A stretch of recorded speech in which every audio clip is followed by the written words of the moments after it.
muy difíciles de retirar, son muy difíciles de tratar.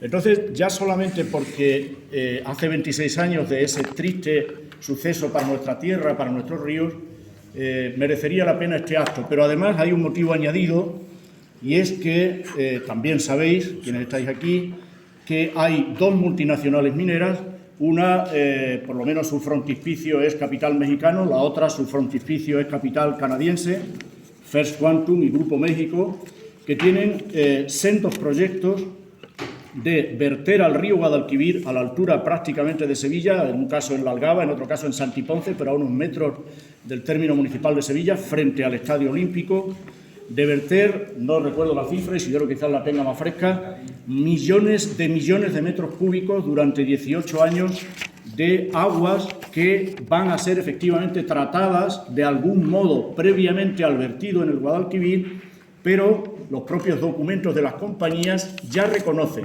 repito, los documentos de la parte interesada de las compañías ya reconocen que esos vertidos van a llevar enormes cantidades de metales pesados, desde cadmio, zinc, plomo, mercurio, etcétera, arsénico, etcétera, al Guadalquivir.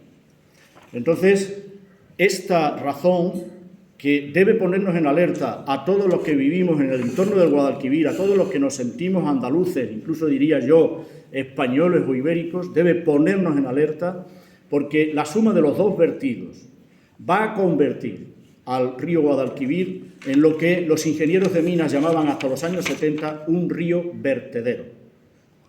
La expresión río vertedero, que se puede encontrar en los documentos de los ingenieros de minas, hasta los años 70, digo, cuando no tenían que ocultar cuál era el cariz y las consecuencias de sus actividades, hoy ya no la utilizan. Ahora hablan de restauración, sellado, después hablaremos de eso. Pero en la práctica y efectivamente, por más que se disfrace con eufemismos, se trata de un envenenamiento del Guadalquivir. Eso tiene efectos para la biodiversidad, efectos para la propia plataforma continental del Golfo de Cádiz, para el estuario y efectos económicos.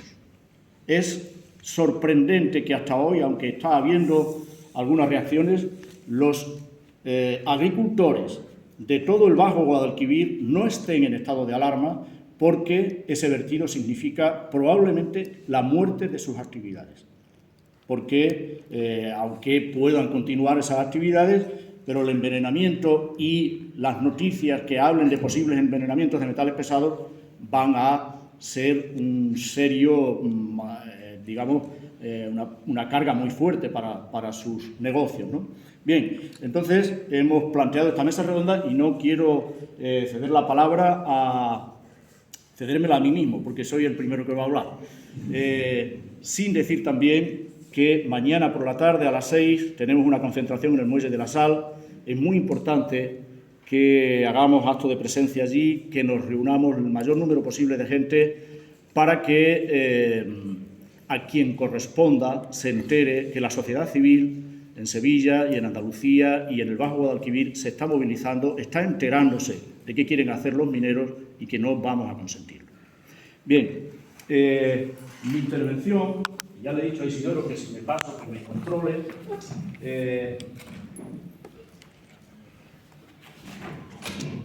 Dado que nos encontramos en la Facultad de Historia, en el antiguo Centro de Filosofía y Letras, en un centro donde se analiza literatura, donde se analizan discursos, donde se analiza retórica y se hace análisis de retórica, pues yo voy a hacer un análisis crítico de la retórica que emplean las compañías mineras y no debe llamarnos a sorpresa, por supuesto no nos llama a sorpresa que las compañías mineras utilicen esta retórica que yo ahora mismo voy a intentar resumir.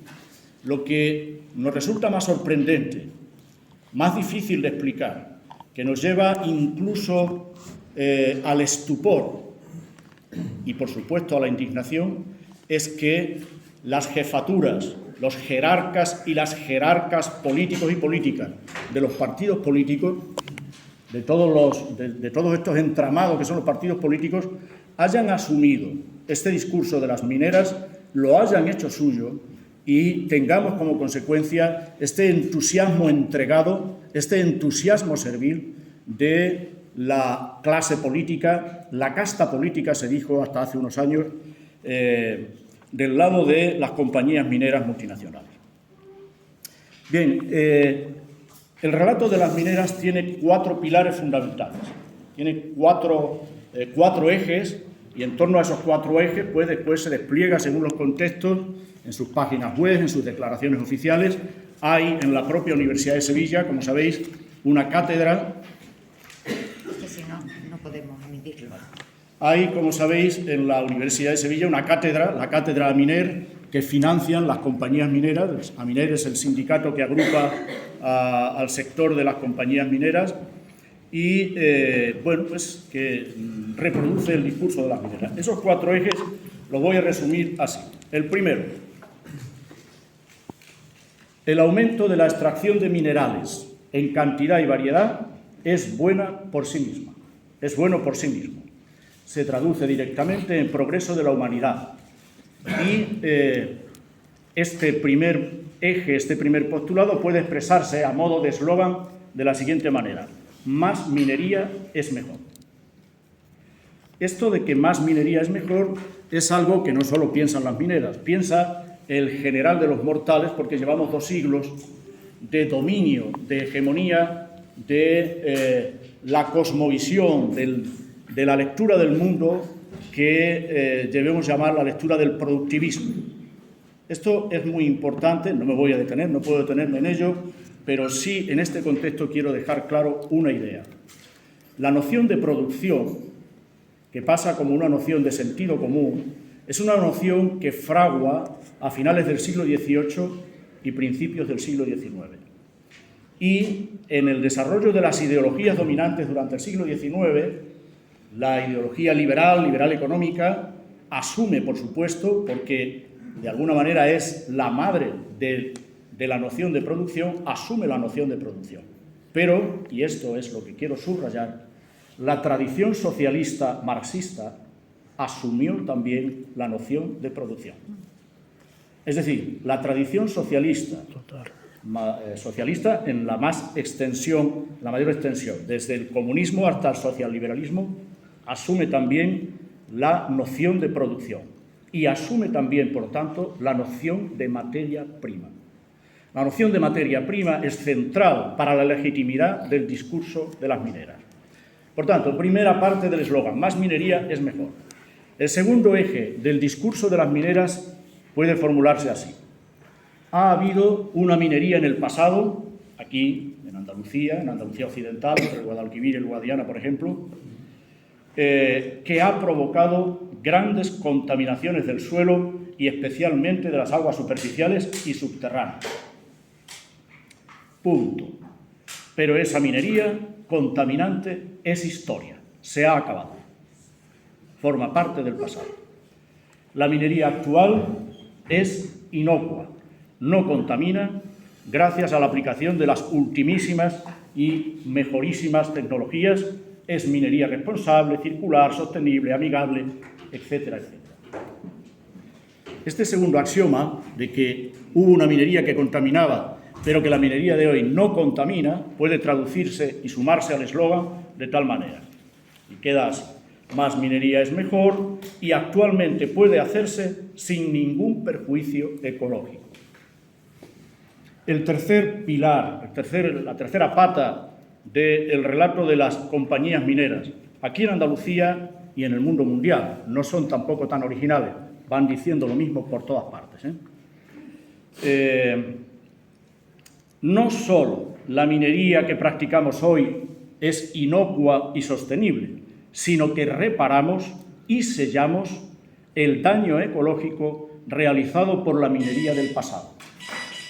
Porque antes de extraer, restauramos el desastre dejado por la minería anterior. Entonces, este tercer pilar de que no solo no contamina, sino de que vienen a arreglar lo que contaminaron sus abuelos, sus padres, se puede sumar al eslogan de las compañías mineras y queda así: más minería es mejor, actualmente puede hacerse sin ningún perjuicio ecológico y además restaurando lo que dejó la minería del pasado. Y el cuarto y último pilar del relato de las mineras. la extracción de la minería crea riqueza. Esto de crear riqueza, no me voy a detener, pero la noción de crear riqueza, que nos parece del todo obvia, tiene también 1,5 siglos de antigüedad. Hace 2 siglos, si alguien hubiera dicho en cualquier contexto, en la propia Europa, en cualquier lugar de Europa, hace 2 siglos hacia atrás, alguien hubiera dicho que su actividad crea riqueza, hubiera sido inmediatamente rebatido. Se le hubiera dicho que crear riqueza, lo que se dice crear riqueza, solo Dios puede hacerlo. Pero ahora los mineros dicen que ellos crean riqueza. Y entonces el cuarto axioma dice así: la minería, la extracción minera, crea riqueza, lo que se traduce en el entorno minero en generación de empleo, evitando el despoblamiento rural. La formulación elemental de este discurso queda entonces en el eslogan, y el eslogan que de alguna manera, el metamensaje que nos están diciendo las mineras y que nos están diciendo, repito, los jerarcas y las jerarcas de la política en el Estado español y en Andalucía, queda así: más minería es mejor, y actualmente puede hacerse sin ningún perjuicio ecológico, y además restauramos y sellamos lo que dejó la minería del pasado. Y por si fuera poco, creamos riqueza y empleo, abrirnos las puertas y tendernos la alfombra roja que llegamos.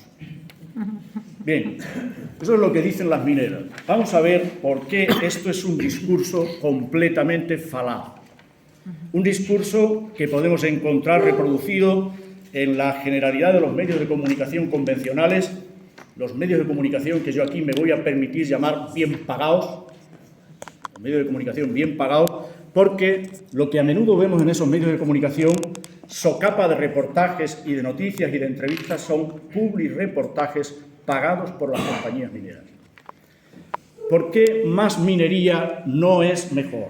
¿O no tiene por qué ser mejor? Más minería no es mejor en el momento en que comencemos a cuestionar lo que la tradición económica liberal y la tradición económica marxista ha dado y sigue dando por bueno, que existe una cosa que se llama materias primas. Los minerales deben dejar de ser considerados materias primas y deben pasar a considerarse bienes comunes de la humanidad, de los que servirnos con responsabilidad, para hacer un buen uso de ellos y legarlos a las generaciones venideras. Entonces, no se trata de más minería es mejor, sino de qué minería y para qué. Voy a ponerlo con un ejemplo muy sencillo. El principio que debería pasar a regir para decidir cuándo una mina sí y cuándo una mina no, de una manera muy elemental, es el siguiente.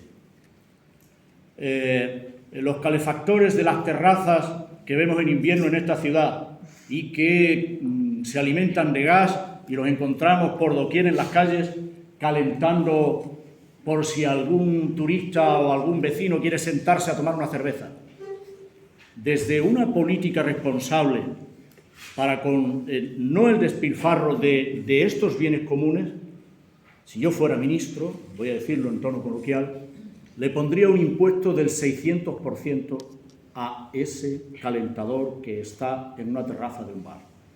Sin embargo, el calentador de una mesa camilla, de una familia, en una casa, debería tener un precio protegido políticamente y estar a merced de cualquier economía, por más precaria que fuera. Hoy, sin embargo, vale lo mismo la bombona que se emplea en calentar una terraza de un restaurante que la bombona que se emplea en una mesa camilla de una casa en invierno. Este principio, que depende de la teoría de la economía, es fatal y nos está llevando a un desastre si no lo remediamos muy pronto. El segundo principio, ha habido una minería del pasado que contaminaba la minería actual, es inocua, es también completamente falaz. Es una mentira, hay que decir que es una mentira cínica. Es una mentira cínica que, por supuesto, los mineros no se creen y que no sé si los políticos, las jefaturas de los políticos se creen, ¿no?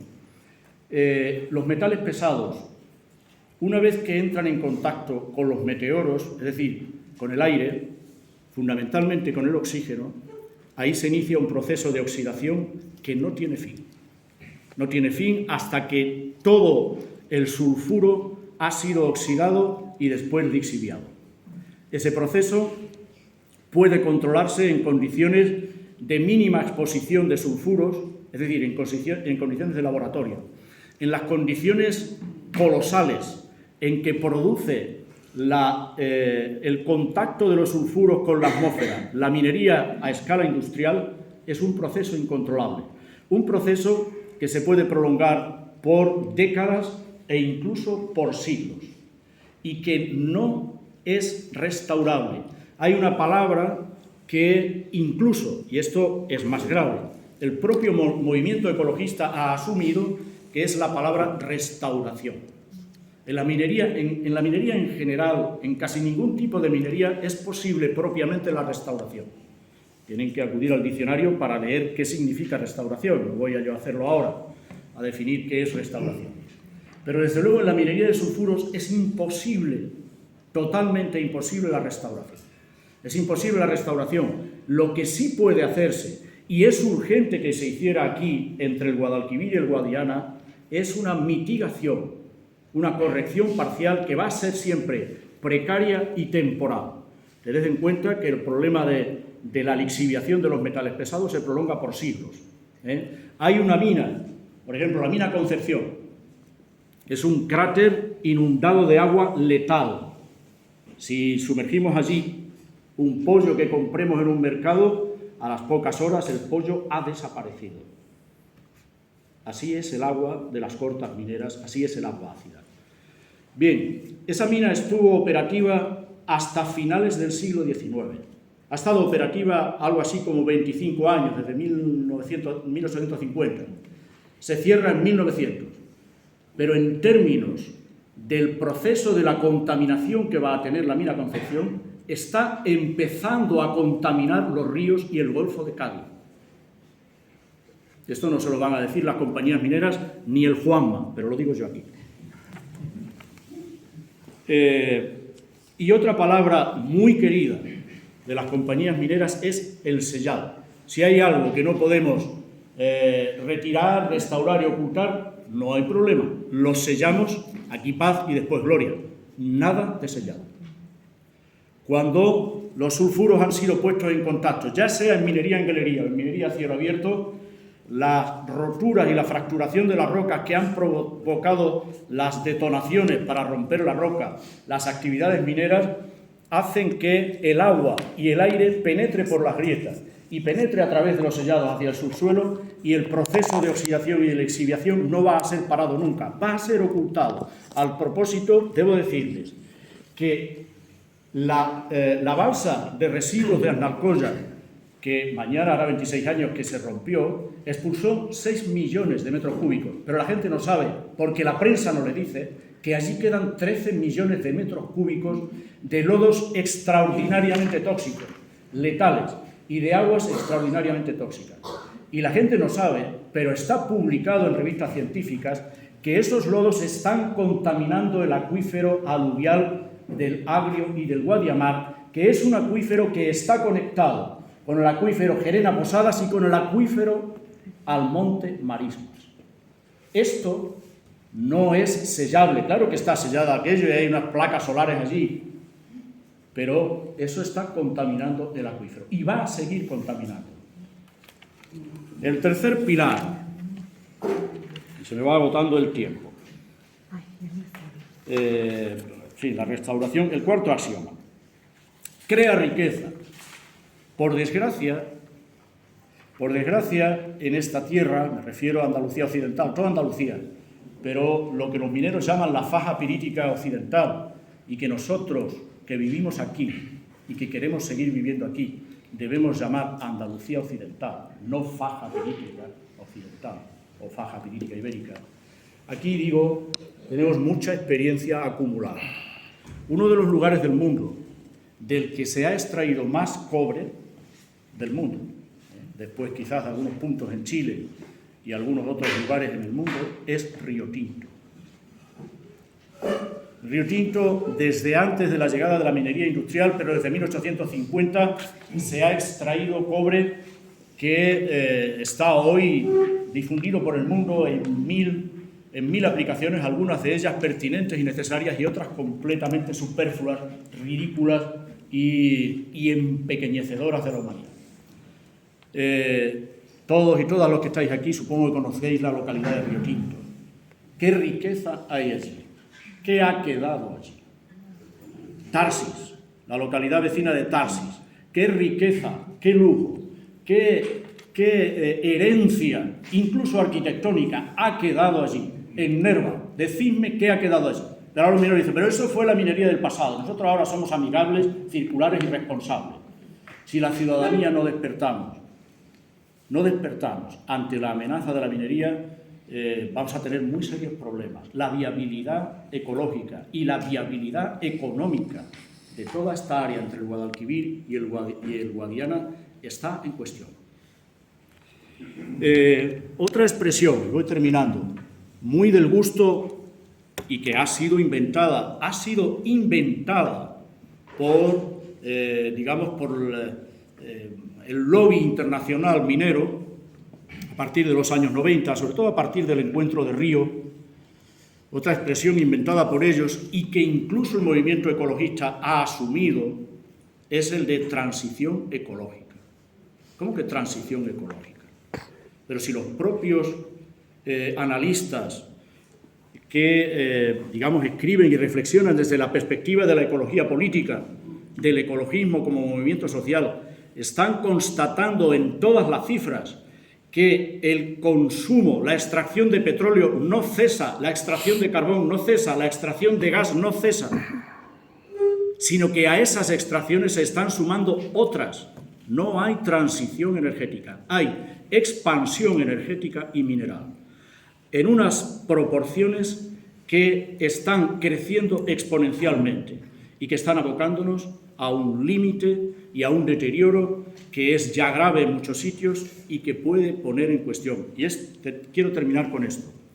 Si el 60% de los planes de las multinacionales mineras que pasan por aquí 15 años y luego se van a Dios sabe dónde, si el 60% de los planes de las mineras se llevan a cabo, es posible que Andalucía Occidental conozca, no dentro de muchos años, un colapso hídrico. Un colapso hídrico que va a estar acelerado por el calentamiento global, por la sequía, por el aumento de la sequía, pero que va a estar provocado directamente porque más cursos de agua van a estar envenenados y van a ser mortíferos. El río Tinto y el río Odiel son mortíferos. El río Cobica, el río Trimpancho, el río Malagón, los afluentes Oraque, son hoy ríos en los que ni a un ciervo se le ocurriría beber porque intuitivamente rechazan ese agua. Entonces, tenemos que salvar el Guadalquivir. El río Guadiana está muy afectado, eso sería para otra charla, es mucho menos conocido. Toda la cuenca del Chanza, que es vital, está muy amenazada y si no despertamos pronto, los andaluces nos vamos a ver abocados a un colapso hídrico. Era todo lo que tenía que decir. Gracias.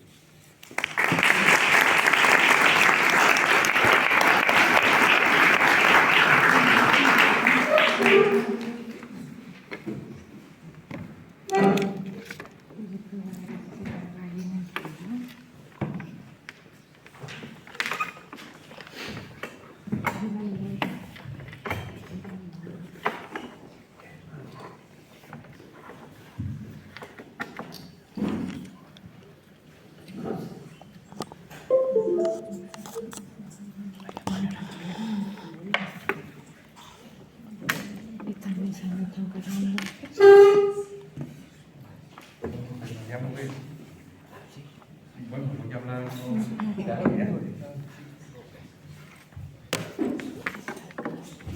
Bueno, ¿se oye? Bien, bueno, hoy estamos aquí fundamentalmente porque mañana, el 25 de abril, 26 aniversario de la rotura de la sal Narcoya, ¿no? Y porque hay un proyecto sobre la mesa de reapertura de esta mina y yo voy a intentar explicar rápidamente el proyecto, sobre todo en lo que atañe a Sevilla, que es, el proyecto de vertido hacia el estuario del Guadalquivir. Lo primero, recordar un poco que esta rotura se produjo, es verdad que hace ya 26 años, y se produjo porque hubo una negligencia, por supuesto, por parte de la empresa minera, que era la empresa Boliden, pero por supuesto por parte de las administraciones públicas, que recibieron un aviso claro, concreto, de ingenieros de la propia empresa Boliden y de los grupos ecologistas de la época, advirtiendo 2 y 3 años antes de las deficiencias de la balsa y de lo que podía ocurrir, y no se tomó ninguna medida entonces.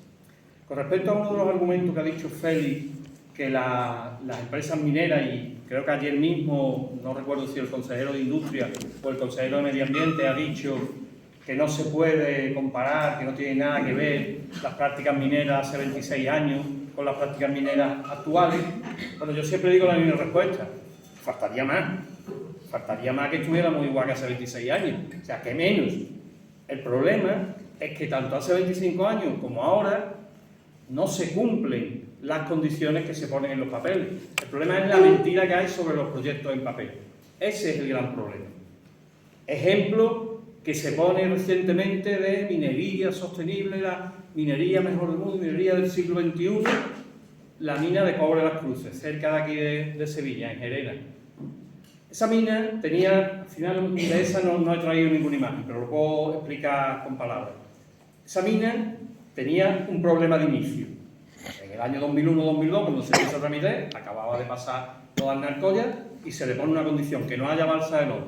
Vale, eso sí lo han cumplido estos 2 años. Pero tenía otro problema, y es que el mineral estaba justo debajo de un acuífero que era reserva estratégica de consumo para la ciudad de Sevilla y área metropolitana. De hecho, en el año 95, una gran sequía que hubo en los años, a finales de los 90, en el año 95, Sevilla captó de ese acuífero, bebió de ese acuífero, porque no había agua en otros sitios.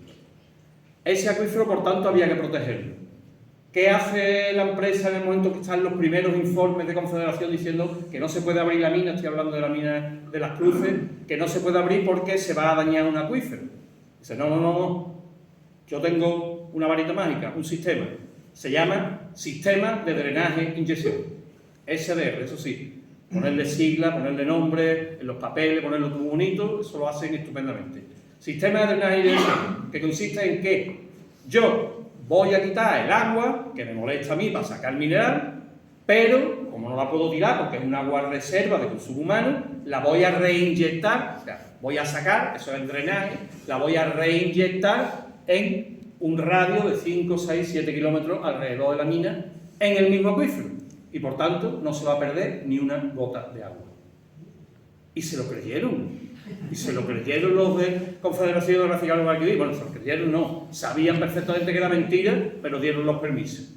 Le dieron una autorización de 100.000, concretamente 180.000 metros cúbicos al año de agua de ese acuífero, que se suponía que era lo único que se iba a perder. 185.000 metros cúbicos al año, eso es muy poco, eso es nada, eso es prácticamente un consumo mínimo. ¿Cuál ha sido la realidad? 1 millón de metros cúbicos cada año han robado, porque no tenían autorización, tenían solo autorización de 180, se han llevado 1 millón todos los años, durante 10 años.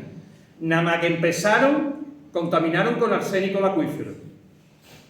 ¿Cómo se detectó? ¿Lo detectaron las administraciones públicas? No. Lo detectamos en Ecologistas de Nación, un loco, que ya por desgracia falleció, que se montaba en un avión y hacía fotos. Eso es lo único bueno que tiene la minería a cielo abierto, que es a cielo abierto. Y se ponen a hacer fotos y se detectaron toda la contaminación del arsénico. Denuncias, ponernos encima, se paró un año se paró. Al año, ¿qué hicieron? ¿Obligarlos a cumplir lo que tenían? No. ¿Modificaron la autorización? Bueno, venga, te vamos a dejar el millón que está sacando de verdad, que lo está robando, pues te lo voy a autorizar para que ya no sea un robo. Durante toda la vida han estado sacando 1 millón y pico. Bueno, pues ahora, en el próximo proyecto que le han aprobado, que se llama el PMR, que van a hacer minería subterránea, que se supone que hace menos daño, la concesión de agua que le han dado es de 3 millones de metros cúbicos al año. O sea, ya se ha triplicado lo que ya robaban. Esa es la minería verde y la minería sostenible. Es decir, la minería de mentiras. De mentiras.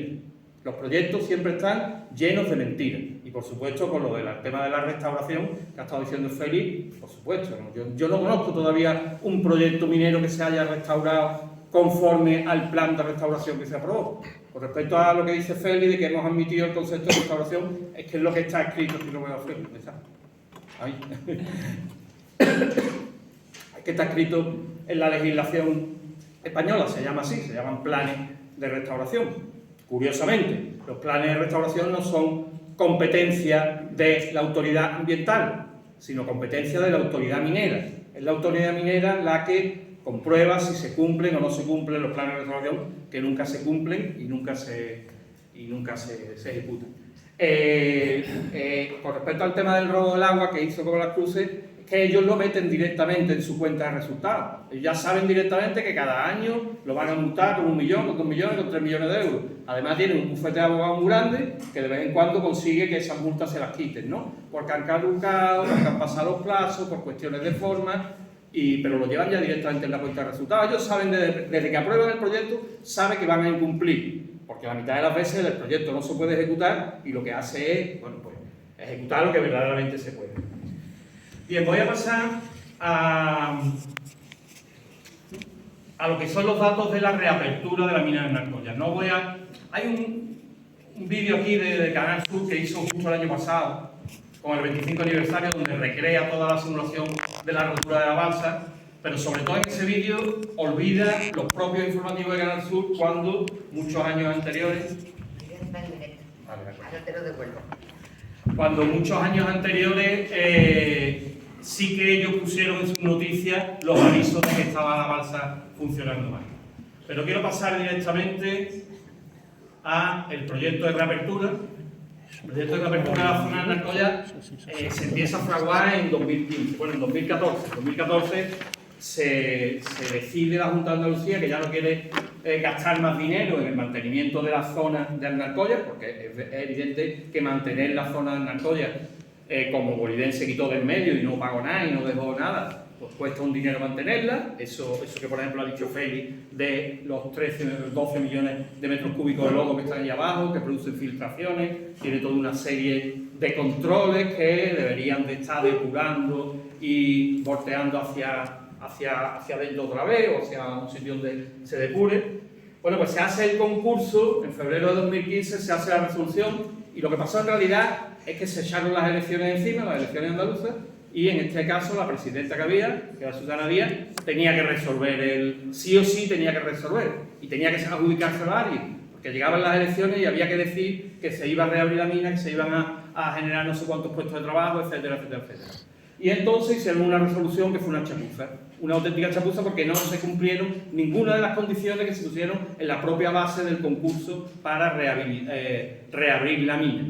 Y se adjudicó a una pequeña empresa que se llama Minorbi, capital social de 3.000 euros, y que no había abierto una mina en su vida. A una empresa con un capital de 3.000 euros, que no había abierto una mina en su vida, que se acababa de crear la empresa, a esa le adjudican.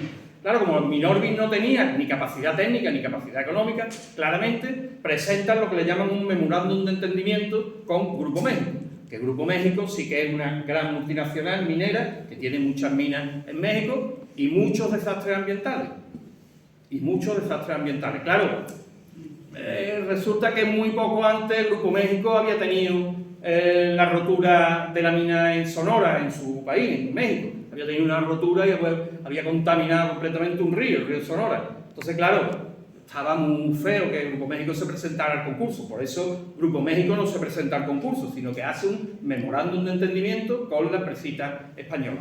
Al final se la adjudican, se le dan los derechos, se crea la empresa Minera Los Frailes, la cual, se puede ir a la web ahora mismo, el 97,5% aproximadamente es de Grupo México y el 2,5% es de Minorbi, de la que verdaderamente se presentó al concurso. Es decir, la Minera Los Frailes es de Grupo México. Minorbi tiene allí una cuestión testimonial, hizo de conseguidor, tenía muchas buenas relaciones en aquel momento con el gobierno socialista entonces y consiguió los permisos. Todo eso se ha investigado por unas denuncias que hubo. Es verdad que las denuncias las pone otra empresa competidora que considera que se ha hecho un fraude. Hace toda una serie de denuncias. Ecologistas de Nación nos personamos ahí fundamentalmente por el tema ambiental y ahí lo hemos mantenido, pero el hecho es que finalmente hay un auto en 2021, auto de apertura de juicio oral contra 14 funcionarios de la Junta de Andalucía, los 2 empresarios de la empresa Minorbi, los hermanos López Magdaleno, que en realidad su empresa es la empresa Magtel, una empresa que sí que tiene mucha actividad económica, pero que no ponen el nombre para el tema de los, en fin, de no poner empresas que tengan que poner su patrimonio en juego. Se inventan una empresa que era Minorbi y todos esos delitos. Delitos de tráfico de influencia, delitos de prevaricación, delitos de malversación, delitos de fraude, de negociación ilegal para funcionarios y prevaricación ambiental, que fue el que introdujo Ecologistas en Acción. Este juicio se va a celebrar, bueno, y responsables civil subsidiarios, Minorbi, Grupo México y Minera Los Frailes, entre otros. También hay otra empresa ahí, Iberia Mining, que tiene unos derechos, que quiere defender unos derechos que tiene adquiridos, en fin. Esto no lo dice Ecologistas en Acción, esto es un auto de la Audiencia Provincial de Sevilla fijando ya el juicio oral que se va a celebrar en el año 2025, 40 sesiones de juicio oral, desde el 3 de marzo de 2025 hasta el 15 de julio de 2025, donde se va a decidir si esa adjudicación se hizo o no se hizo con todos esos delitos que son claramente de corrupción. Claro, el sentido común, el principio de precaución, el principio de prevención diría: vamos a esperar que se celebre este juicio, que se decida si son culpables o no son culpables esos delitos, antes de darle todas las autorizaciones para abrir la mina de los Frailes, la mina de Alnarcoya, a unas empresas que se ven incursas en todos estos posibles delitos. ¿Vale? Esto no es diligencia de investigación, esto ya es un juicio oral, un juicio que se va a celebrar y que tiene fecha. Por tanto, lo lógico es que la Administración dijera: bueno, paramos, vamos a parar, vamos a esperar a que se celebre el juicio. Cuando haya una sentencia firme que diga lo que diga, pues entonces seguimos con esta empresa o reiniciamos el procedimiento. Porque claro, puede ocurrir que ahora se le dé las autorizaciones a Minera Los Frailes y dentro de 3 años hay una sentencia que diga que Minera Los Frailes no tenía derecho a nada porque lo consiguió todo mediante corrupción. ¿Y ahora qué? ¿Y ahora qué?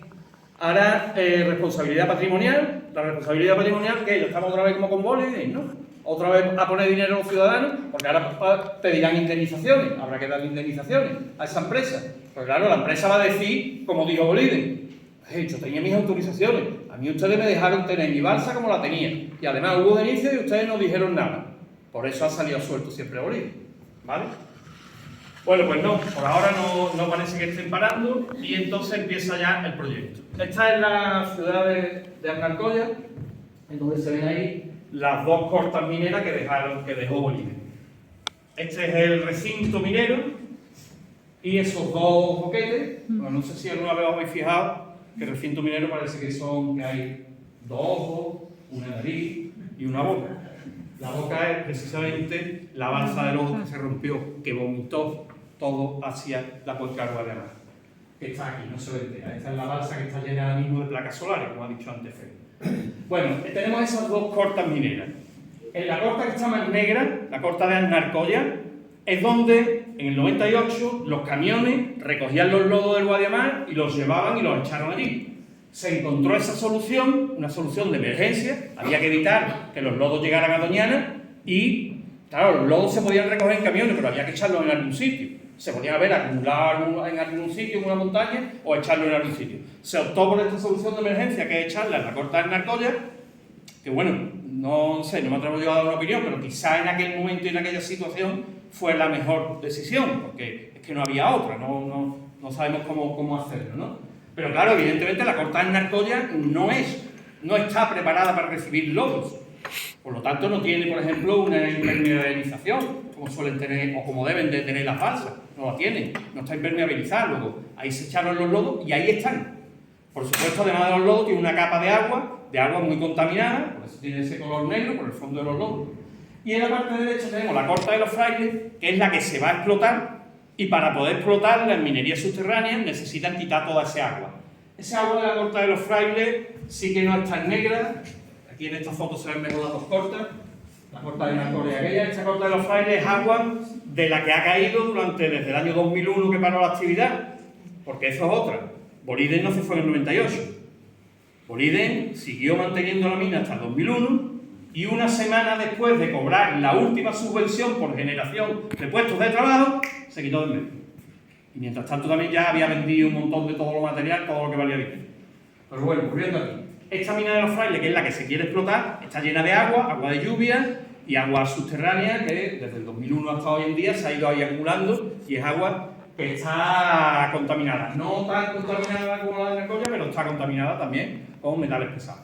Toda esa agua la tienen que quitar. Estas son 15 millones de metros cúbicos y esta es la de Nacoya y la de los Frailes tiene 15 hectómetros cúbicos, o sea, 15.000 millones de litros que hay que quitarlo y pensaron primero en tirarlo al río Guadiamar. La Confederación Hidrográfica de Guadalquivir dijo que el Guadiamar no, y además las condiciones de la reapertura prohibían cualquier daño a la cuenca del Guadiamar y entonces plantean la solución de una tubería 30 kilómetros hasta el Guadalquivir, que sí, que le van a hacer un proceso de depuración, lo digo porque han hecho unas declaraciones también el consejero ayer y anteayer diciendo no se va a verter ni un solo litro al Guadalquivir que no esté depurado, que sí, que van a hacer un proceso de depuración. Bueno, pues después de ese proceso de depuración, se vierte esta corta entera y parte del agua que tiene el Narcoya, parte del agua que tiene la corta del Narcoya. Las dos se depuran y la tubería de 30 kilómetros, atravesando todos esos términos municipales, desde Narcoya completamente a Santi Ponce, no a Sevilla, a 15 metros del término municipal de Sevilla, a 15 metros. Está claro que se ha querido evitar a conciencia la intervención de la ciudad de Sevilla. El punto de vertido es justo enfrente del estadio de la Cartuja y estos son los valores del documento del proyecto que está presentado. Esta es lo que le llaman la fase preoperacional, que es vaciar esas dos cortas para poder empezar a trabajar. Las cantidades de agua, 15 hectómetros cúbicos en la CLF, que es la corta de los Frailes, y 2,52 en la CAF, que es la corta del Narcoya. Eso dice que lo van a hacer en 18 meses. En 18 meses van a verter todo eso. Fijaros bien que eso sale un vertido anual, está puesto aquí, un vertido anual de 11,68.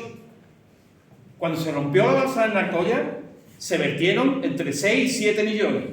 O sea, que casi se va a doblar la cantidad de agua que se va a verter, ¿verdad? Que no es comparable porque el vertido del Narcoya fueron lodo, fueron agua, pero, en fin, las cantidades son brutales. Y después está ya la fase operativa, es decir, cuando ya hayamos vaciado eso y ya pongamos a hacer la minería subterránea y hacer el funcionamiento de la mina, eso genera lodos también, como todas las minas metálicas. Todas las minas metálicas generan lodo, porque extraen mucho mineral, mucho material, pero solo un poco, un tanto por ciento muy pequeño, es lo que verdaderamente se convierte en vendible y lo demás son residuos, bien se acumulan o bien se hacen lodo.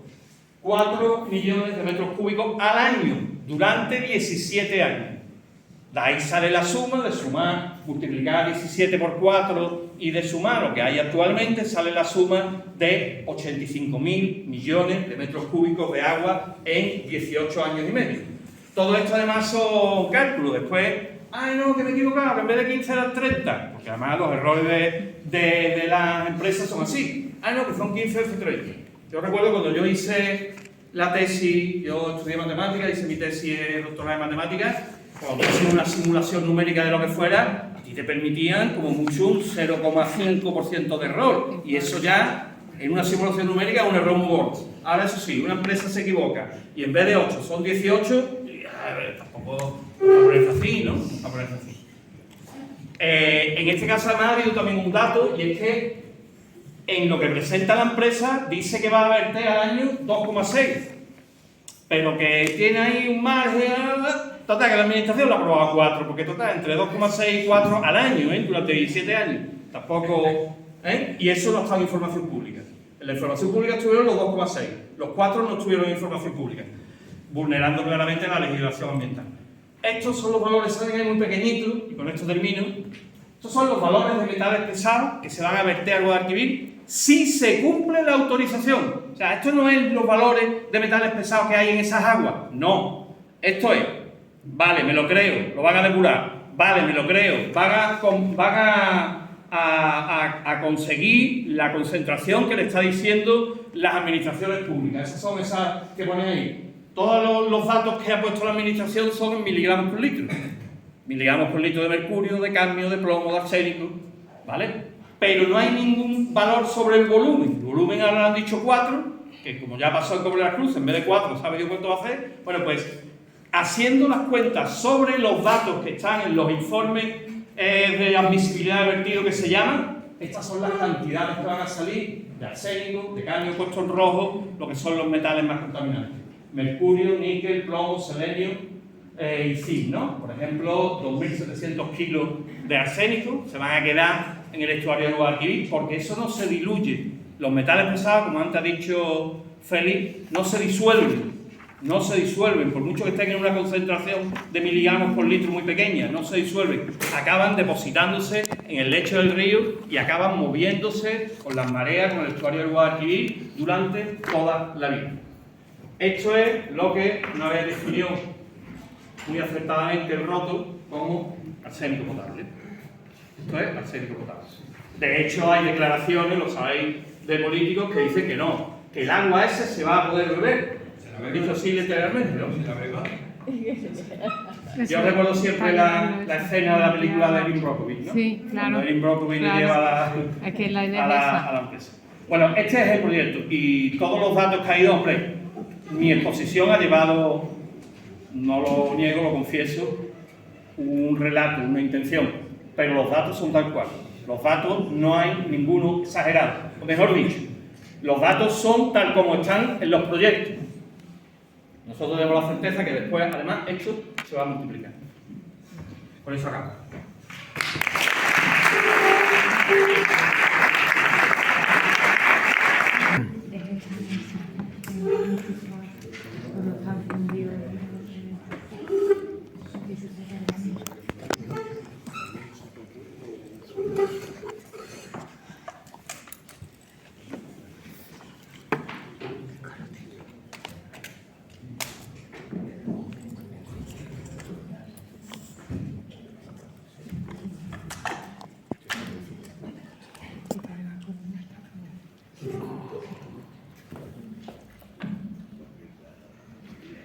Bueno, yo quería empezar. Bueno, buenas tardes, mi nombre es María Jesús Beltrán. Yo soy profesora titular del Departamento de Economía de la Universidad Pablo de Olavide y hice mi tesis doctoral utilizando el caso de estudio de Cobre Las Cruces, que es de lo que os vengo a hablar aquí. Isidoro ha explicado, ha explicado también sobre Cobre Las Cruces y ahora algunas cosas os daré así algunos datos más. Y quería enlazar con una cuestión que para mí es crucial. Que hable más alto. Vale. Hablo más alto. Que para mí es crucial y que es lo que me ha traído a estar aquí delante de vosotros contando un poco pues, lo que conozco sobre el tema. Con respecto a las declaraciones que han hecho la Junta de Andalucía en un artículo ayer, me llama la atención cómo los medios de comunicación manipulan el discurso, porque en ese artículo de Europa Press salía como que, dicen los ecologistas que se van a verter directamente sin tratar o que se van a verter muchos metales pesados al río. Es como si aquí estuviéramos diciendo que el vertido se va a verter sin tratar, y no es así. O sea, que todos sabemos, dentro de los límites legales está el vertido.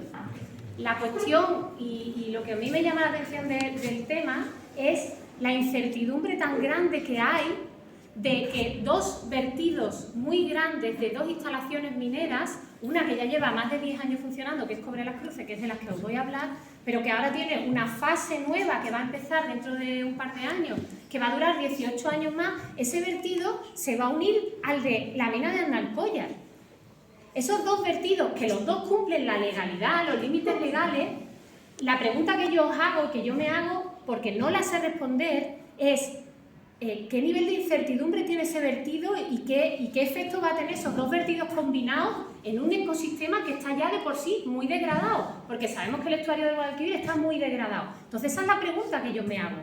Si ahora mismo viniera un informe y nos dijera, no, o sea, un informe independiente que dijera que no, que esos vertidos van a dejar el río sin problema ninguno, que esos dos vertidos combinados no van a afectar al río, pues no habría problema ninguno, tendríamos una minería sostenible.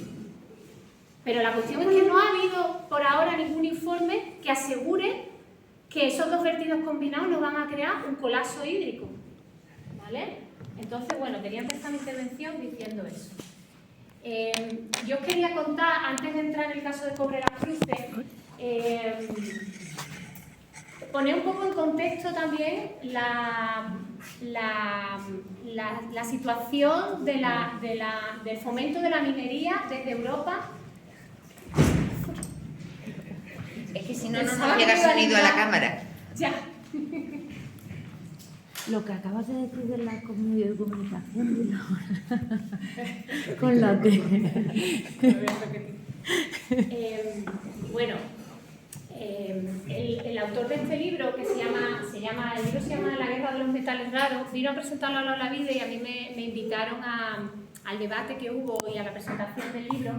Este libro es un libro muy interesante que habla sobre la transición energética. Todos somos conscientes de que estamos en un momento en el que la transición energética es necesaria, ¿no?, por tema del cambio climático y tal, y la necesidad de metales. Él se centraba en metales raros, pero también hablaba de otros muchos metales que necesitamos extraer gran cantidad de metales, extraer o conseguir de alguna manera para construir todas esas tecnologías que nos van a ayudar para la transición energética. ¿Qué pasa? Que también es muy importante porque los metales raros y muchos otros metales están controlados por China. Entonces, bueno, Europa necesita acceder a esos metales para no depender tanto de China.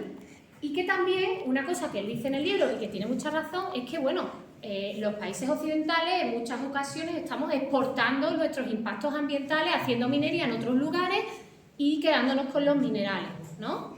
Entonces, eso él lo documentaba. Entonces, su discurso, que creo que ha sido un discurso que ha sido muy, muy bien acogido en la Comisión Europea, por ahora que os voy a contar un poco cómo está la legislación europea en este caso, es, en Europa tenemos que aumentar la independencia de metales, extrayendo los metales en nuestro territorio, porque además el discurso que él tenía, que es un poco el que yo le rebatí,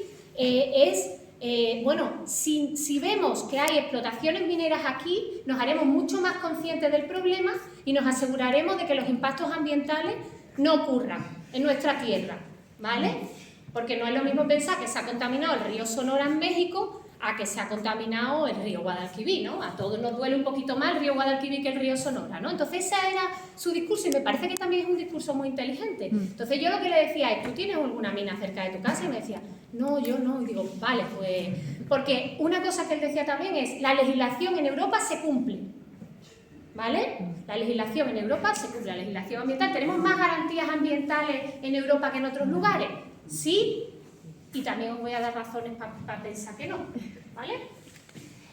¿Por qué? Bueno, en marzo del 2023 se aprobó en la Comisión Europea lo que se llama la Ley de Materias Primas Fundamentales. Esto es un reglamento de la Comisión Europea que marca la hoja de ruta para el desarrollo de las estrategias de extracción de minerales a nivel de todos los países de la Unión Europea. Esa ley de materias primas fundamentales, voy a decir dos puntos que nos interesan para el caso de Cobre las Cruces.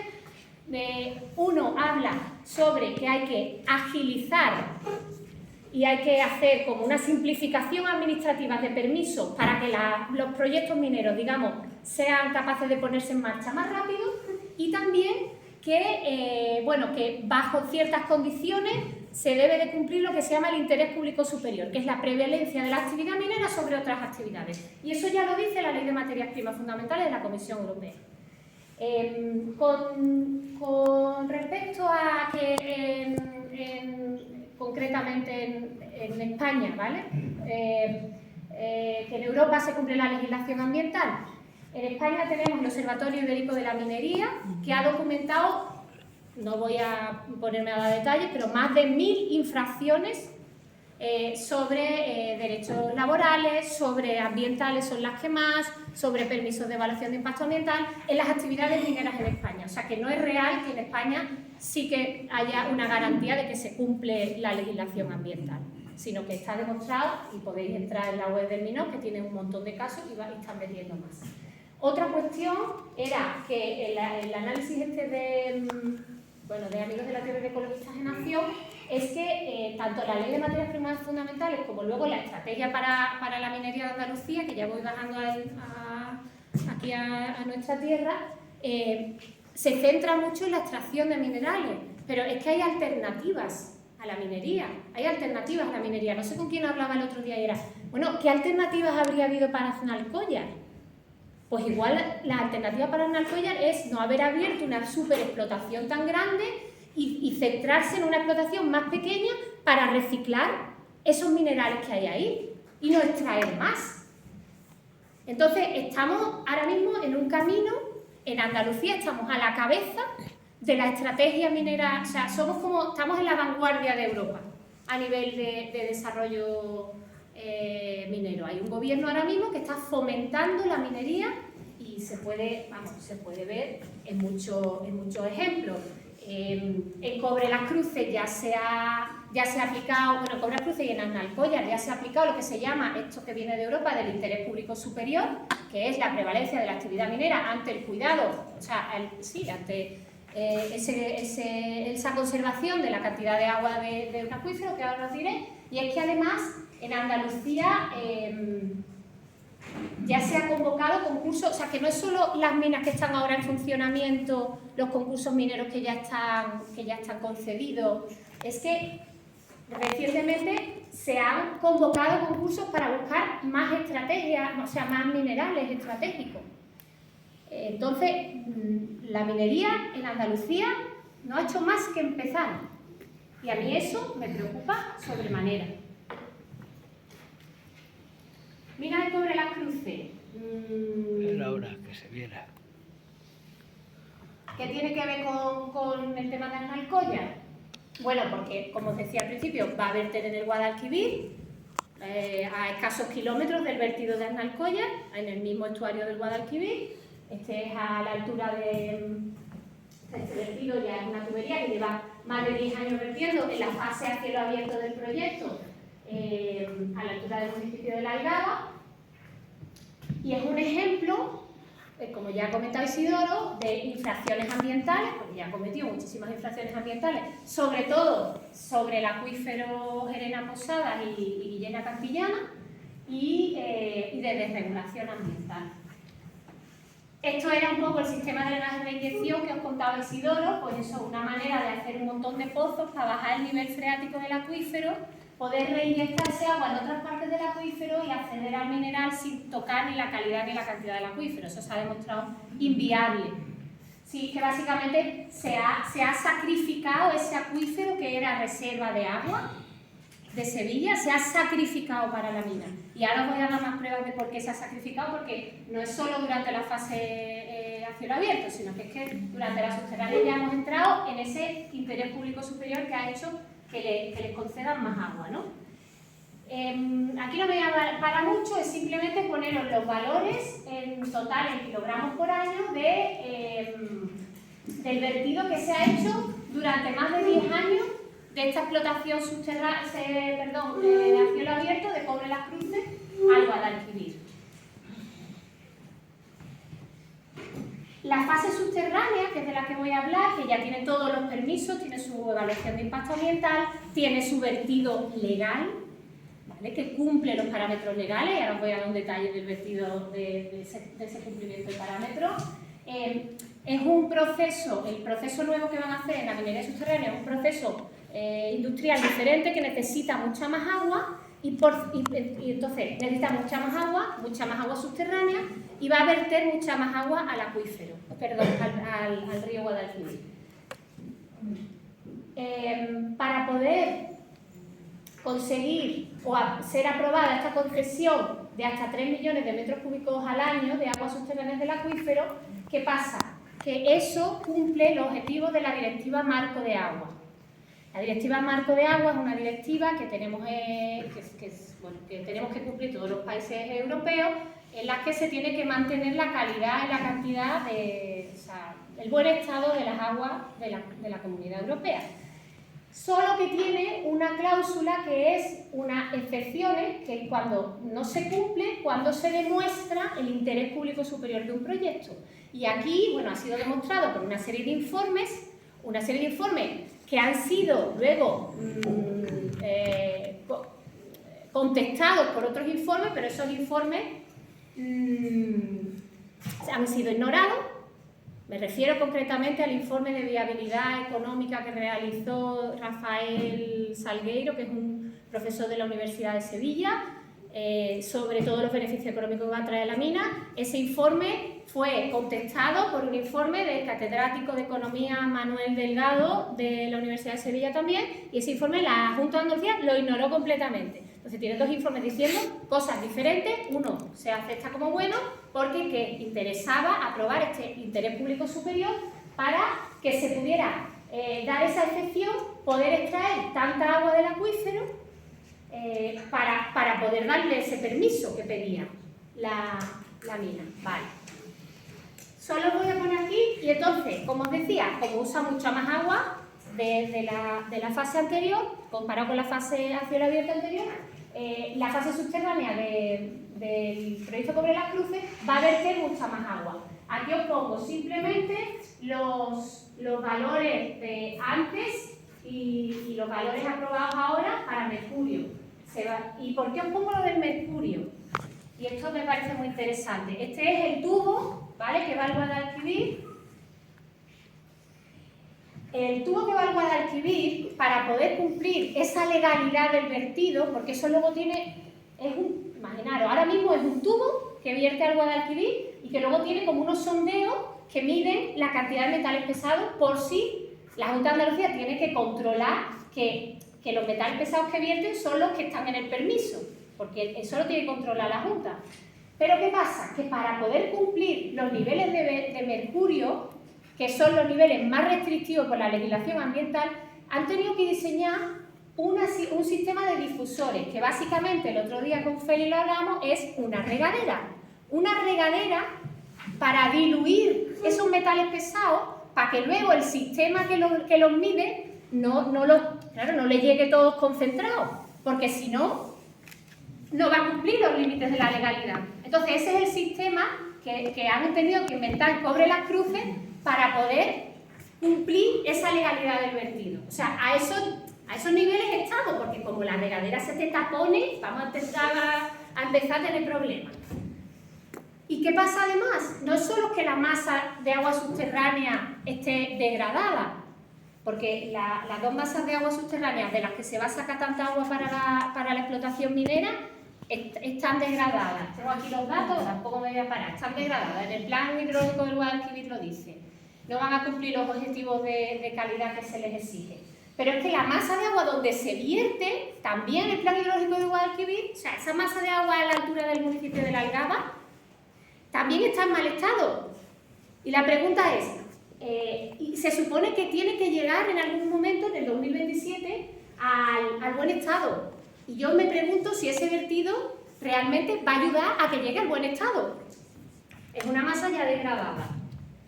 Y ya para terminar, un artículo que salió hace unos meses en el ABC sobre el tema de la sequía, que ahora parece que nos hemos olvidado un poco con las últimas lluvias. Masesa, yo estoy en un comité de Masesa y ya lo he hablado con el no me acuerdo cómo se llama, el CEO de Masesa. El consejero delegado. El tema de la desalobradora. Se estudia desalinizar el agua del Guadalquivir. A ver dónde pone la desalobradora. Como la pongan agua abajo del vertido, estamos apañados.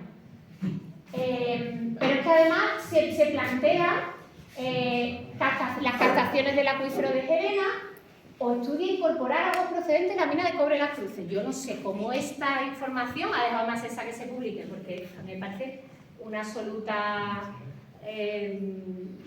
muy arriesgado el estar dando agua de un lugar que... Y ya con eso termino.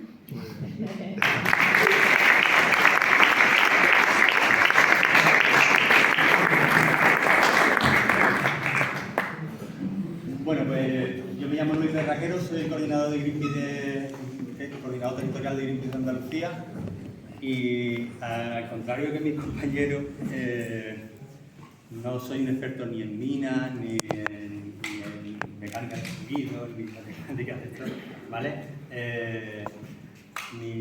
Vamos, de hecho, me ha resultado muy bonito escucharte, Chus, porque Chus y yo vivimos juntos durante un tiempo compartiendo pisos y yo me comí todos los ensayos de su tesis doctoral cuando lo estaba haciendo, entonces me ha recordado los años en los que compartíamos algo. Lo que sí, digo, no me dedico a esto, aunque sí también he estado vinculado a la universidad, hasta hace poco era investigador en la Universidad Palo de la Vide, en la cual vinculado al área de antropología ambiental, y ahí estoy terminando mi tesis doctoral, que precisamente es sobre los impactos que tienen los movimientos sociales a la hora de frenar o oponerse a procesos de neoliberalización en las ciudades. Y os digo esto porque creo que hay algunas cuestiones en común con respecto al tema que nos trae hoy aquí, ¿vale?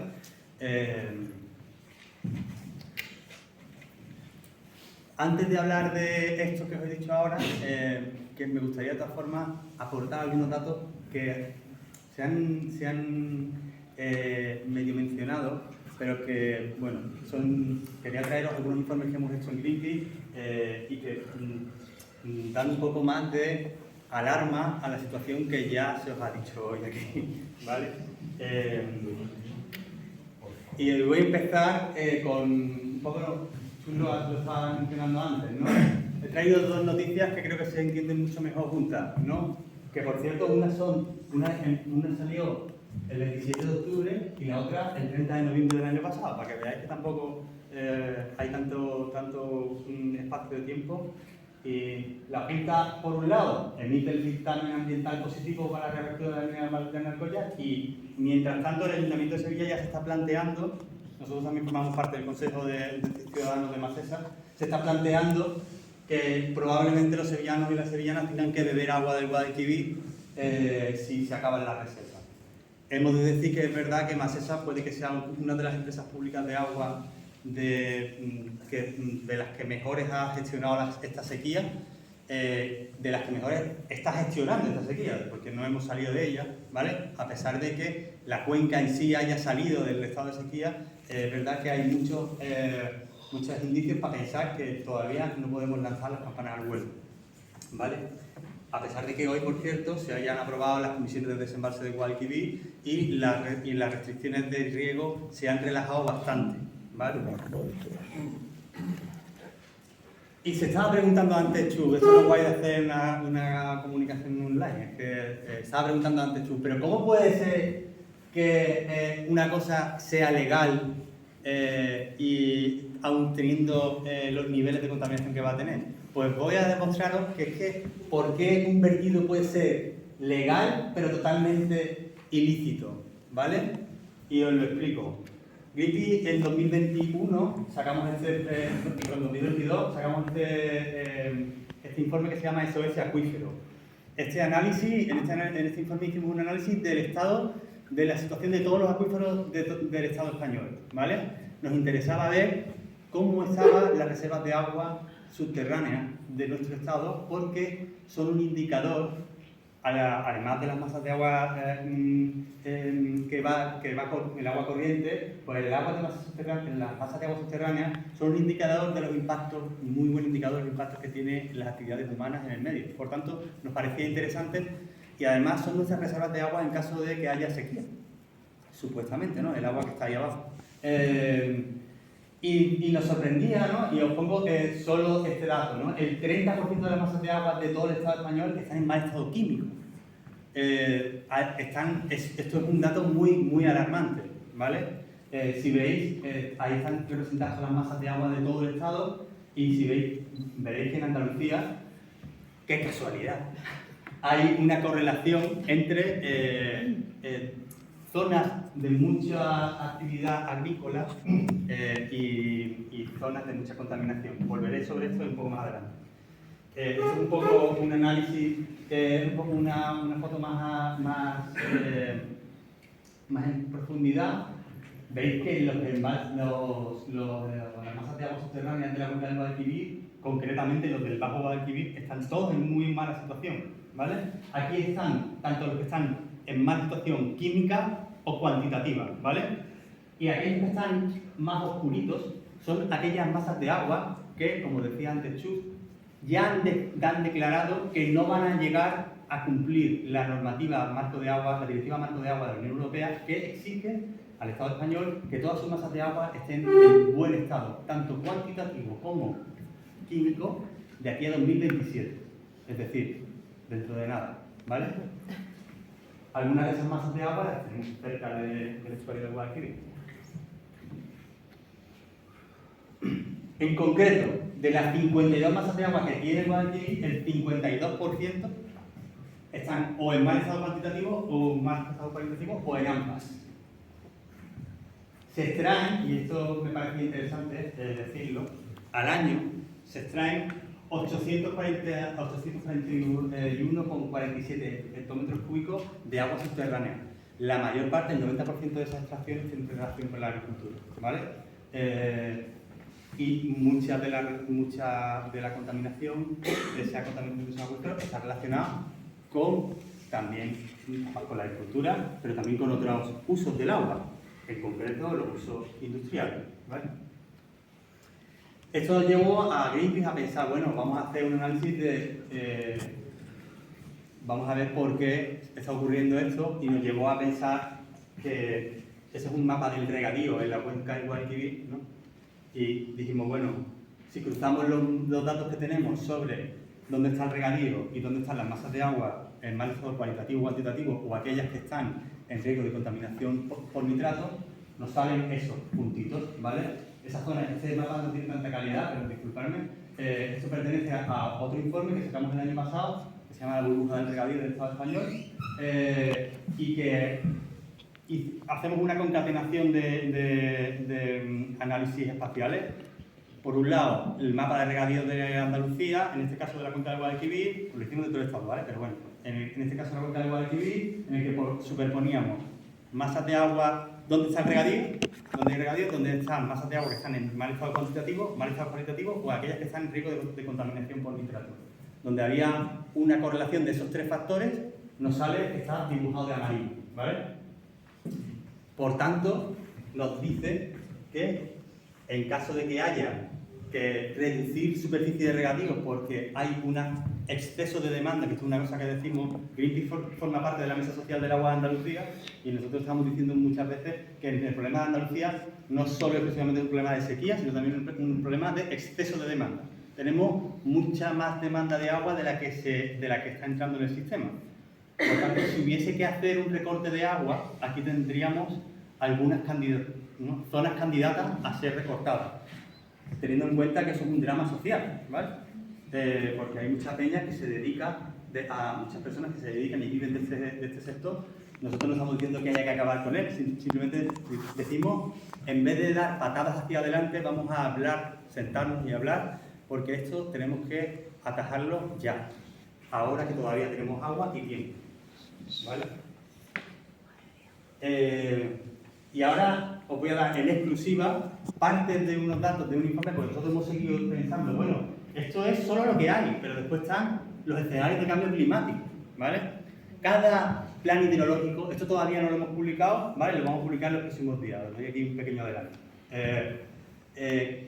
Y no os voy a dar todo, porque en la traca final nos la quedamos para cuando presentemos el informe. Esto de todas formas son datos públicos. En la Confederación Hidrográfica del Guadalquivir, en su recién aprobado plan hidrológico, ha hecho un análisis de cuáles son los escenarios de cambio climático. Esto está basado en un informe que hizo el CDC hace bastante tiempo, y lo que han hecho ha sido los diferentes organismos de cuenca hacer una aplicación a cómo va a afectar en su cuenca. Concretamente me voy a centrar en dos parámetros. Uno, el porcentaje de incremento... esto, me lo he pasado. Eso, el porcentaje de reducción de precipitaciones estimadas, ¿vale? Aquí veis que hay un tipo de porcentaje, estos son, dentro de los estudios sobre cambio climático, hay como diferentes vías, le llaman, porque son proyecciones, ¿vale? Son proyecciones en las que se mezclan un montón de factores, un análisis multivariante, y te dicen hacia dónde pronosticamos nosotros que puede ir ese escenario, ¿vale? Y se nombran así, RCP o RCP 4,5 o 8,5. En función de esos son los dos escenarios que mayoritariamente pueden tener más nivel de fiabilidad para la cuenca del Guadalquivir.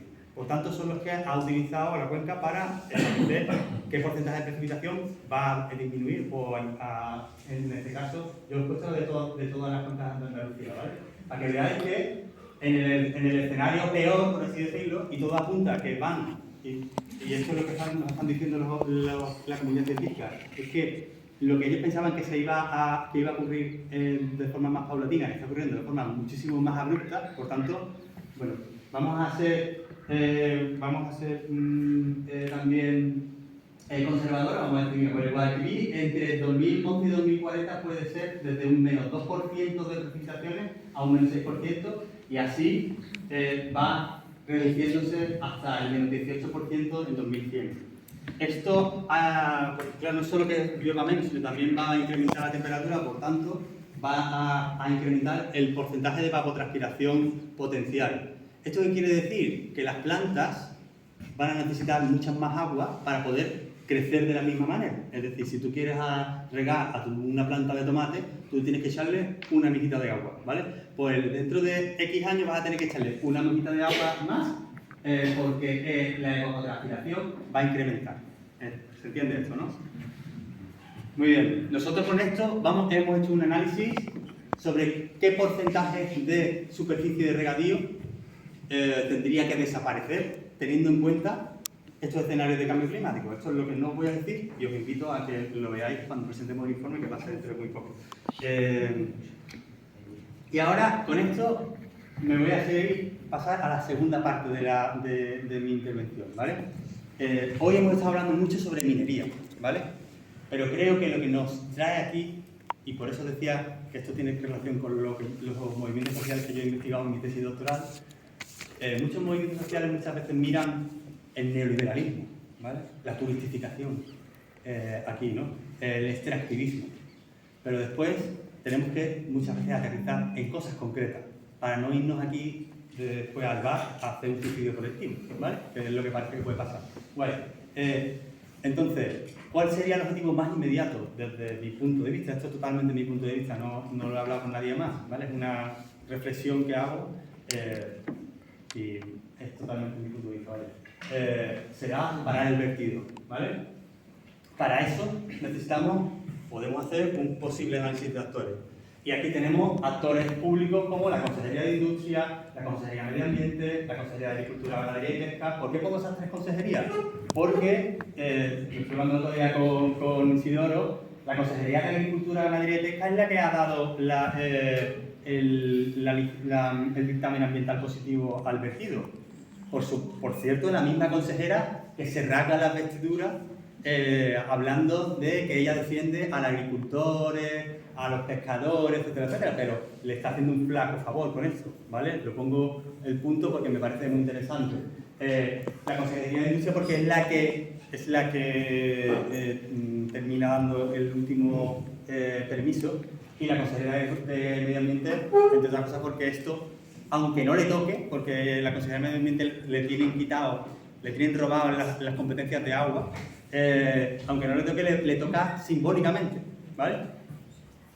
Muy bien, Confederación Hidrográfica Guadalquivir, después todos los correspondientes con el Estado español, el Ministro de Costa, Industria, Agricultura, la Facilidad de Doñana, el Parque Nacional de Doñana, podríamos decir aquí EMASESA, hay muchas, ¿vale? Yo se lo he puesto unas cuantas.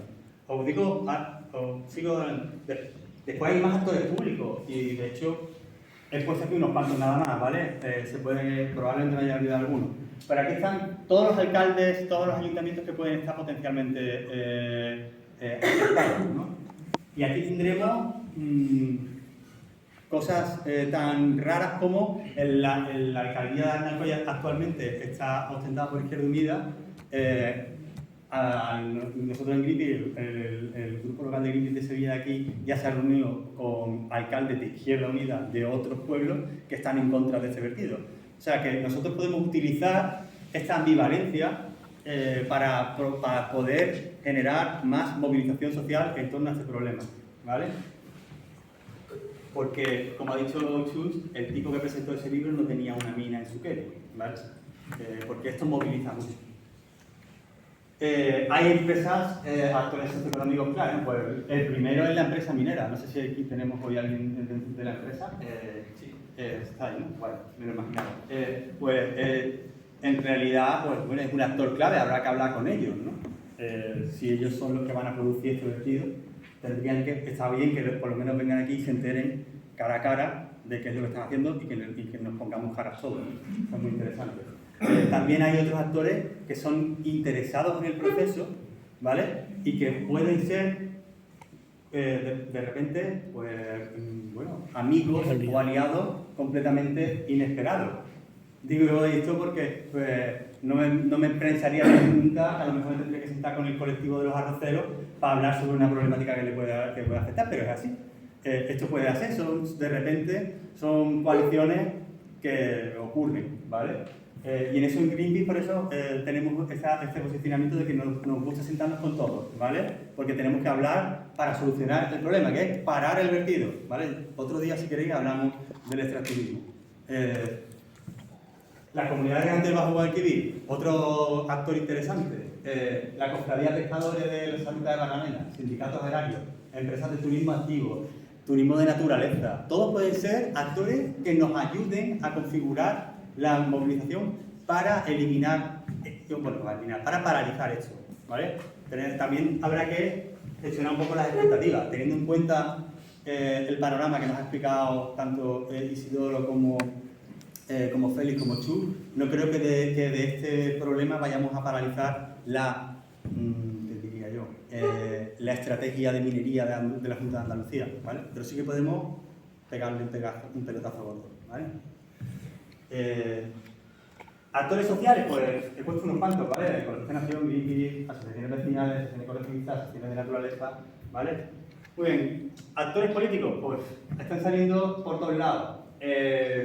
Hay algunos que ya se han adherido, de hecho, y que vendrán mañana, ¿no? No sé si lo he puesto todo porque esto es como, aquí hay tantas marcas. Pero bueno, la cuestión es que sí que se puede también jugar con esta ambivalencia entre la Junta de Andalucía y el Estado español. El PSOE en el Estado español tiene a veces un discurso, hasta ahora, hasta que Teresa se vaya a las europeas, hacia un poco más, bueno, diría retardista, pero bueno, colaboracionista en cuestiones de cambio climático, ¿vale? Mucho más que el PP andaluz, que el PP andaluz simplemente te dice que sí, pero después hace exactamente lo contrario. Pues bueno, se puede jugar con hacer un juego de presiones, ¿vale? Pero está claro que tendremos que empezar a sentarnos también con esta gente. Yo aquí he hecho una posible, ya te digo que está muy en eso, entre cuáles son los más opuestos o más afines y cuáles son los que tienen más poder o menos poder en estos actores. Ya digo que esto está hecho muy a buena pluma, ¿vale? Pero es una forma de hacer esto. Porque posibles estrategias que podemos hacer, ¿vale? Si nosotros hacemos esto y nos sentamos, podemos establecer a quién vamos a informar. El acto de hoy tiene una parte informativa, /formativa, porque ha habido chapas con bastante contenido. Hay una parte que creo que podemos desarrollar acciones para conmover, porque, como decía Chus, a la gente le mueve mucho mi pueblo, mi tierra, ¿vale? Y por mucho que la alcalde de Trebujena de la Alcoya sea de Izquierda Unida y haya aprobado esto y le parezca que esto trae mucho trabajo para su pueblo, hay otros alcaldes que a lo mejor mi pueblo, mi tierra, mi arroz, mi vale, queso, mi yo no quiero esto para mi pueblo, ¿vale? Habrá que convencer, ¿vale? Habrá que movilizar y habrá que presionar /toxificar, lo siento, pero esto es una cosa que hace el movimiento ecologista de toda la vida. Necesitamos toxificar, como se ha hecho hoy aquí, demostrándolo con datos, que hay intervenciones, hay proyectos industriales que, a pesar de que logren sortear con subterfugios la normativa ambiental, pueden producir daños, como hemos visto que ha pasado con la agricultura. Y termino con esto. He puesto en paralelo lo que Greenpeace ha analizado sobre la agricultura con respecto a este caso, porque todo lo que hemos visto ahí, todos los impactos que nosotros hemos analizado de la agricultura, se ha hecho con la plena legalidad, ¿vale? Por tanto, después están los ilegales, porque extracciones ilegales de agua asociadas a la agricultura hay un montón, vertidos ilegales asociados a la agricultura hay un montón, pero hay mucho de eso que se ha hecho con la plena legalidad. Por tanto, muchas veces, y esto en los movimientos ecologistas, pues tenemos un mito. En la Neira había ya no me voy a acordar cómo se llama. Por cerrar con una cuestión, ya que estamos en la Facultad de Filosofía y Letras, ¿no? Hubo una personaje, que no me acuerdo ahora cómo se llama, que le condenaron a vaticinar el fin de Troya y que nadie la creyese, ¿vale? Casandra, gracias. El mito de Casandra. Los ecologistas somos como Casandra muchas veces. Estamos todo el rato vaticinando que se acaba el mundo y muchas veces la gente no nos cree, ¿vale? Esta es la parte de nuestra labor. Decir que lo que va a pasar. Es verdad que probablemente, pues muchas veces la opinión pública o no quiera verlo o las empresas tengan una capacidad de tecnología informativa como para sortear las normativas ambientales, pero también está por nuestra parte la capacidad que tiene la ciudadanía movilizada para frenar cosas. Si pensamos que tenemos que frenar a Goliat, a lo mejor nos quedamos por el camino. Vamos a empezar por una cosa más concretita, ¿vale? Y así que os invito a todos y a todas a que sigamos trabajando en paralizar el vertido, porque es lo que tenemos que hacer. Muchísimas gracias. Bueno, después de nuestras intervenciones, no creo que sea necesario que nos vengamos aquí, pero bueno, hay un turno de palabra, un turno de observaciones, de preguntas, así que aquí hay ya unas palabras pedidas.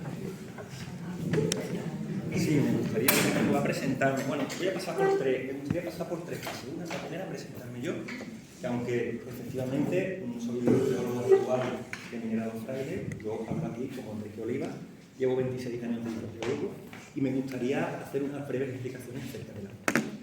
Pequeño indicio acerca de mi currículum. Yo no soy hombre de mina, yo soy hombre de agua. Terminé la carrera precisamente hace 26 años, justo cuando fue el vertido de Aznalcóllar.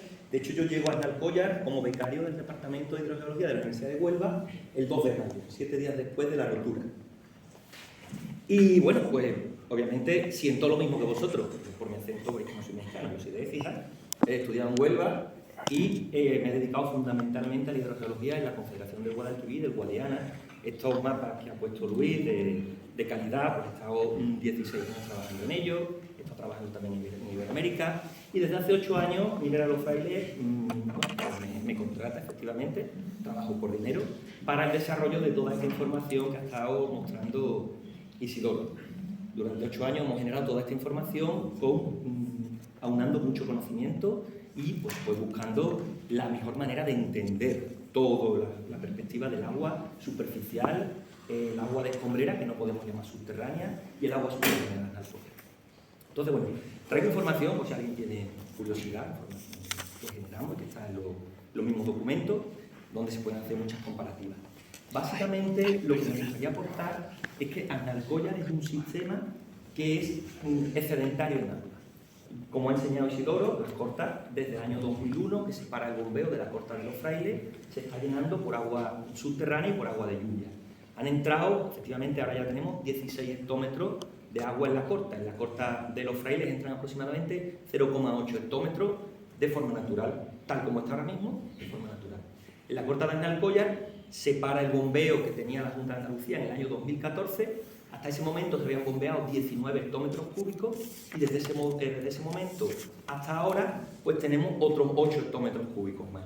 De manera que en la corta de Aznalcóllar están entrando 1,2, 1,3 hectómetros al año. Sabemos ahora mismo, por las dimensiones, por la situación, que la corta de Aznalcóllar, sin tocarse, va a rebosar dentro de 7 u 8 años, 3 si vienen años húmedos, 10 si vienen años secos. Pero en año medio su rebose natural, estamos hablando de un agua altamente contaminada, con un pH de 2,4, con toda la tabla periódica disuelta y que saldrá directamente al río Guadiamar y por tanto hacia Doñana en 7-8 años. La de Los Frailes, que tiene un agua de muchísima mejor calidad, pH 7, 1900 ppm de conductividad de salinidad total, va a salir también, pero tardará 15 o 20 años. Entonces, bueno, yo no voy a entrar a defender la minería, simplemente hablo de una responsabilidad social que yo asumo hace 8 años y que además enargolo y que me llevo orgulloso. Para mí es un gran reto personal haber estado 6 años de becario estudiando el acuífero del Guadiamar y ahora encontrarme como profesional 20 años después de terminar aquello, llevando esta generación de información y de conocimiento. Quiero decir que ahora mismo, como solución real, hace falta un tratamiento de ese agua y una depuración con las mejores técnicas que existan en el mundo. De hecho, la Directiva Marco de Agua es la normativa más exigente del mundo a día de hoy. Con las mejores técnicas del mundo hace falta una depuración, un tratamiento y un vertido a algún sitio, porque el agua no la podemos eliminar. Entonces eso lo tendrá que hacer una empresa minera, una administración, una ONG o quien tenga que hacerlo. Es verdad, la Junta de Andalucía decidió en 2014, por unanimidad del Parlamento, que lo hiciera una empresa minera. La empresa minera está de momento asumiendo todos los requisitos que le impone la administración, que como ciudadanos no lo podemos creer o no nos lo podemos creer. Que yo tengo mi idea personal que seguro que no tiene nada que ver con la de los magnates de Grupo México. Pero sí os digo, os garantizo, que si no se hace un tratamiento y un vertido de ese agua, las cortas rebosarán. Que ese vertido se haga al estuario del Guadalquivir, al río Agrio, en algún sitio hay que hacerlo. Bueno, cuando habláis de contaminantes, en realidad los números, Isidoro es matemático, ¿no? Los números tienen mucho sentido. Cuando hablamos de 8 partes por billón máxima autorizada y la comparamos con las 5 partes por billón que están autorizadas en potable, a lo mejor la diferencia no es tanta. Pero bueno, aún así, más allá de entrar luego en todas estas cuestiones, mi pregunta es, ¿qué solución se propone desde este foro para el futuro rebose de las cortas de Alcollar y de Los Frailes, si no son el tratamiento y el vertido? Para la mina. Ya. Bueno, hay más palabras que diga. Un comentario muy breve. Independientemente de cómo se pueda tratar los residuos que ya hemos llegado, tú me estás dejando más claro todavía que lo que no puede ser es generar más residuos si no se sabe qué hacer con ellos. No, perdón, es agua de lluvia que cae, así se